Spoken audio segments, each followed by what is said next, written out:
I know what you're thinking. If you starve yourself, you're gonna lose weight. Starving yourself does work. You can lose weight this way. It is possible.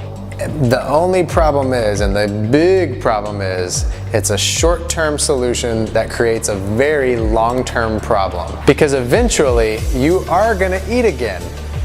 And when you eat again, if your metabolism is not healthy, then you're not gonna be able to process that food right, and you're gonna store more fat from those next meals. When you starve yourself and you place yourself into starvation mode and you eat again, because you are gonna have to eat eventually, your metabolism is still gonna be slow and you're gonna store a higher percentage of fat, because in that starvation mode, your body is very protective.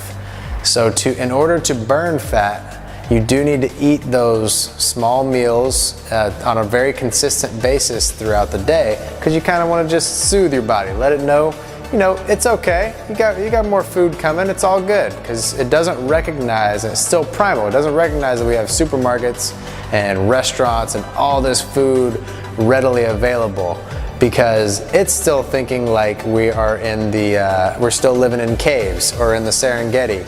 And you have to protect yourself by storing as much energy on the body as possible from each meal, because you may not eat the next day. Your metabolism in your body has these built-in protective mechanisms. One of them is leptin, which is called one of the names for it is the starvation hormone. So when you do that for a long enough period of time, number one, you are going to lose some muscle, and your body's gonna naturally react by slowing your metabolic rate down. You can go to Barnes & Noble and see about 50 to 100 diet books, all communicating pretty much the same message. And there's a reason that they're there. It's because they work.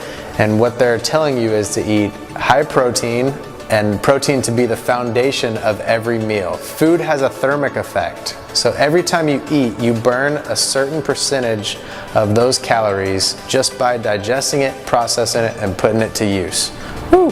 That's powerful. So when you eat protein, you're going to have a much higher thermic effect, which carries over into the other foods you eat at the same time with the protein. So you can see how you never want to skip over the protein for your 4 to 5 meals that you're eating every day. As long as you're eating clean like that, it's going to increase the amount of fat that you can burn throughout the day, and it's going to increase your metabolism.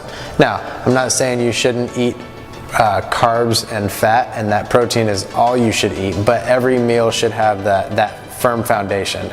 And then you want to have good carbs, which is fiber mostly, and good fat pretty much at each meal distributed throughout the day. There are 2 ways of looking at food and your eating patterns in general, as entertainment or entertainment value, and that's eating primarily for taste. And then the other way is eating for purpose, or just looking at it as fuel to keep your metabolism stoked, to keep it fired up. And that's one of the reasons we call my studio Fuel RX Fitness.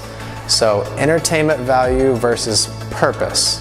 So if you know what to look for in every meal and the foundation to build them around, you're gonna be a lot better off, and you can keep your metabolism fired up and cranking all day long. Because remember, you don't burn fat while you're working out.